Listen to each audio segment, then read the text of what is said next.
Assalamualaikum warahmatullahi wabarakatuh. Saya Nurhalisa, mahasiswi Fakultas Ekonomi Manajemen. Video ini dibuat untuk menyelesaikan tugas mandiri tentang manajemen keuangan. Saya akan membahas materi tentang metode penilaian investasi. Apa sih metode penilaian investasi itu? Yaitu metode yang dilakukan untuk melakukan keputusan investasi dengan berbagai kriteria. Penilaian tersebut bisa ditinjau dari beberapa sudut pandang keuangan. Ada beberapa metode penilaian investasi, yaitu metode Accounting Rate of Return atau ARR, metode payback period atau PBP, metode Net Present Value atau NPV, metode Profitability Index atau PI, dan terakhir metode Internal Rate of Return atau IRR.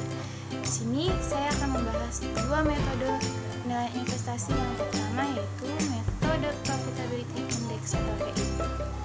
Metode ini yaitu membandingkan antara nilai arus kas di masa mendatang dengan nilai pengeluaran investasi yang sekarang. Profitability Index yaitu menggunakan rumus sama dengan PI NPV dibagi ICV, yaitu PI adalah besarnya keuntungan dalam bentuk presentasi, NPV yaitu nilai aliran kas masuk atau besarnya keuntungan, dan ICV yaitu initial cash flow. Selanjutnya kita langsung masuk ke contoh soal Profitability Index atau PI. Suatu investasi ditanam pada tahun 2009 sebesar 10 juta. Cost of capital 12%, cost of capital atau tingkat bunga di bank, inflasi 10%, diharapkan balik modal setelah tahun keempat. Cash flow yang diperoleh untuk 6 tahun ke depan adalah sebagai berikut. Di sini bisa dilihat ya, tabelnya bisa dipahami. Dan cara penyelesaiannya, kita masukkan rumusnya dan langsung masukkan angkanya, yaitu 10 juta dikurang 8 juta dibagi 11.200.000 dikurang 8 juta dikali 12 bulan, dan hasilnya 7,5 hari. Berarti balik modal selama 4 tahun, 7 bulan, dan 15 hari. Selanjutnya, apakah Profitability Index ini mempunyai kelebihan dan kekurangan? Pasti ada ya, yaitu Profitability Index ini mempunyai kelebihan. Yang pertama, memberikan informasi presentasi arus kas di masa mendatang dengan aliran kas awal. Yang kedua, memperhitungkan biaya modal. Dan yang ketiga, memperhitungkan semua arus kas. Dan yang terakhir, Profitability Index memperhatikan nilai waktu dari uang atau time value of money. Kekurangannya yaitu yang pertama, tidak menginformasikan tentang return sesuatu proyek investasi. Yang kedua yaitu tidak memiliki informasi tentang resiko investasi, tidak menginformasikan apakah sebuah investasi memberikan keuntungan bagi perusahaan. Untuk menghitung Profitability Index dibutuhkan biaya modal. Selanjutnya, saya akan menjelaskan metode penilaian investasi, yaitu metode Average Rate of Return atau ARR. Apa itu ARR?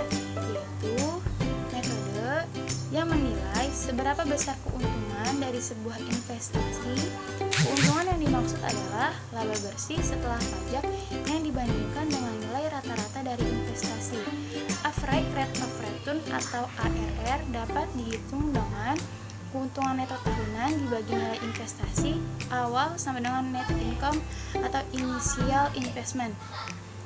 Atau rumusnya juga bisa rate ARR sama dengan rata-rata laba setelah pajak atau EAT dikali 100% dibagi rata-rata investasi.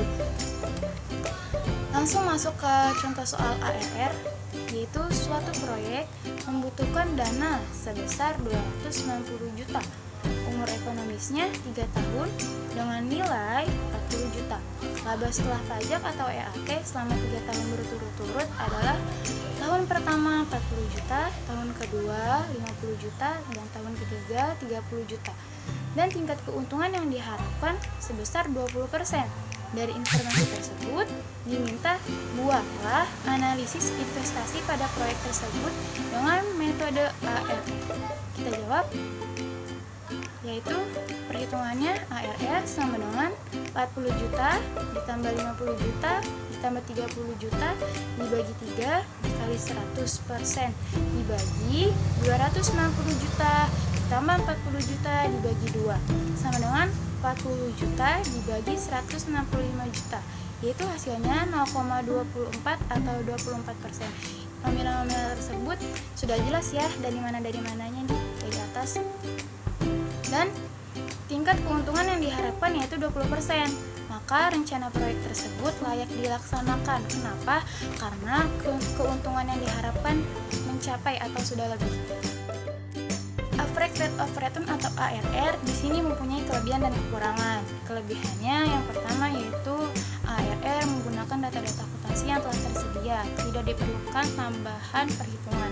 Yang kedua, sebagai alat ukur bahwa investasi baru tidak berpengaruh negatif terhadap laba perusahaan. Yang ketiga, mudah dimengerti, sangat sederhana, cukup dengan melihat laporan laba rugi perusahaan.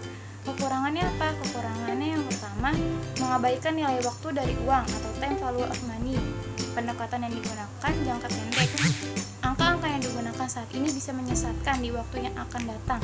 Terlalu memfokuskan pada nominal laba akuntansi, mengabaikan aliran kas dari investasi yang dijalankan. Jangka waktu investasi tidak diperhitungkan. Oke, cukup sekian pembahasan tentang metode penilaian investasi dari saya. Kurang lebihnya mohon maaf. Assalamualaikum warahmatullahi wabarakatuh.